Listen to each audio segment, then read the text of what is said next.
दोस्तों, आज भारत को सीधे ही धमकी दी गई है और बोला गया है कि जैसा हमला हमने रशिया के ऊपर किया है, आने वाले समय में भारत के ऊपर भी ऐसा ही हमला करेंगे। दरअसल पूरा मामला कुछ इस प्रकार है कि परसों रात 8 बजे के करीब मॉस्को के सिटी हॉल पर एक बड़ा आतंकी हमला हुआ था और इस आतंकी हमले की वजह से 150 के करीब रशियन लोगों की जान चली गई। और इस आतंकी हमले को देखते हुए यूरोप के लगभग सभी देशों की तरफ से इस हमले की निंदा की गई और हमारे पीएम मोदी की तरफ से भी ट्वीट कर इस हमले की आलोचना की गई थी। और पीएम मोदी की तरफ से बोला गया था कि हम इस गंभीर परिस्थिति में रशियन लोगों के साथ कंधे से कंधा मिलाकर खड़े हुए हैं। और जिन 4 आतंकियों ने ये हमला किया था, इन सभी आतंकियों को रशियन एजेंसी की तरफ से पकड़ लिया गया है और बताया ये भी जा रहा है कि इन चारों ही आतंकियों को रशिया की तरफ से फांसी की सजा सुनाई जाएगी।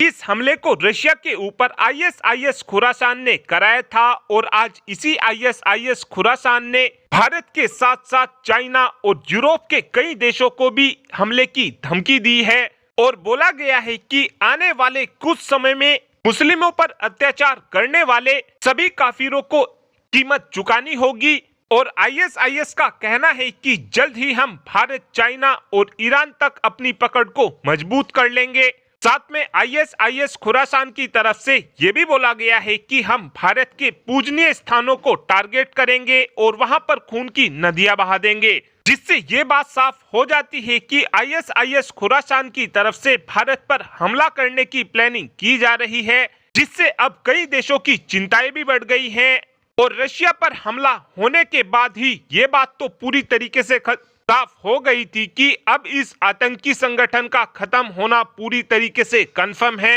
क्योंकि व्लादिमीर पुतिन पहले ही बोल चुके हैं कि जब तक हम इस आतंकी संगठन का जड़ से सफाया नहीं करेंगे, अब हम चुप नहीं बैठेंगे। लेकिन अब ये देखना अहम